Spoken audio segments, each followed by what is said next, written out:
Another key question in unlocking prophecy is where. So let's explore some of the places described most often in prophetic passages. We are all familiar with earth, our current home, but you also find scenes in heaven with God and his angels, as well as those believers who have already died.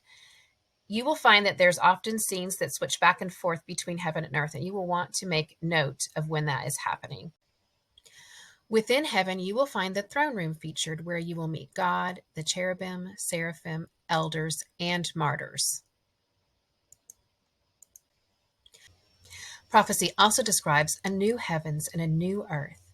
Jesus will restore all that has been devastated, and you will find that the New Jerusalem comes down and rests right above the earth, and they are joined together, the heavens and the earth, and God now dwells with man. You will notice on this slide that I don't mention the word hell because I want to give us some more precise terms to describe it.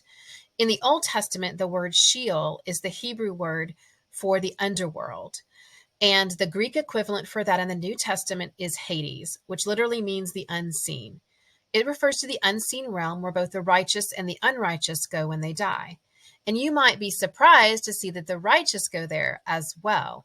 We'll get to that, but let me just clarify that the word righteous, when I'm talking about that, I'm not advocating for a work salvation. So even in the time of the Old Testament, it was by faith that people achieved salvation. Abraham had faith and it was credited to him as righteousness. So the place that they went was a place called Abraham's bosom, that was within Hades. And it's known in the New Testament as paradise. Jesus said to the thief on the cross, "Today you will be with me in paradise."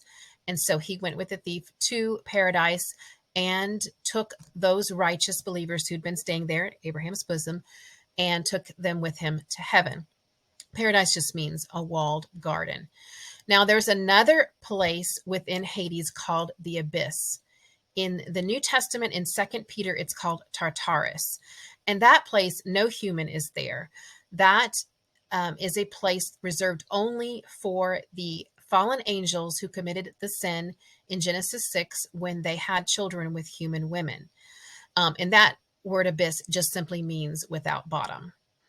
Now, in the New Testament, what we know of as hell is usually described with the term Gehenna. It's also known as the lake of fire. And you'll be surprised to hear that it is empty right now. There is no one there. But it is a future place of eternal punishment. So right now, people are in Hades. After the great white throne judgment, those who are judged to have not accepted Christ, his punishment on their behalf, they will go into eternal punishment, and the devil and the angels will be there as well in the lake of fire, also known as Gehenna. Let's review and clarify. Hades is the unseen realm where all human spirits go. It has three major regions. Abraham's bosom is where those made righteous by faith went, since they could not go to heaven until Jesus died on the cross and paid the penalty for their sin. After his death, he took them to heaven, and now all believers go directly to heaven. The second region of Hades is where the unbelievers go. And finally, the third region is the abyss, where the fallen angels are. Other fallen angels roam freely on the earth. After the unrighteous and fallen angels stand trial at the great white throne of judgment described in Revelation 20 through 21, they will be moved to the lake of fire. Jerusalem and Babylon are often contrasted in prophetic literature. Jerusalem is that place of God's favor where he has chosen to dwell. And Babylon was the empire that took them into captivity.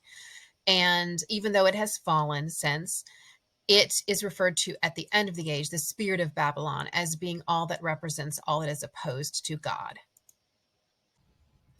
The temple is central to Jewish worship. It's the place where God dwells. Solomon built the first temple, which was destroyed when they went into captivity with Babylon. And it was rebuilt by Herod, and that's the temple that existed when Jesus was on earth. That one was destroyed in 70 AD. Now, Ezekiel refers to another temple, a future temple that will be much greater than the others.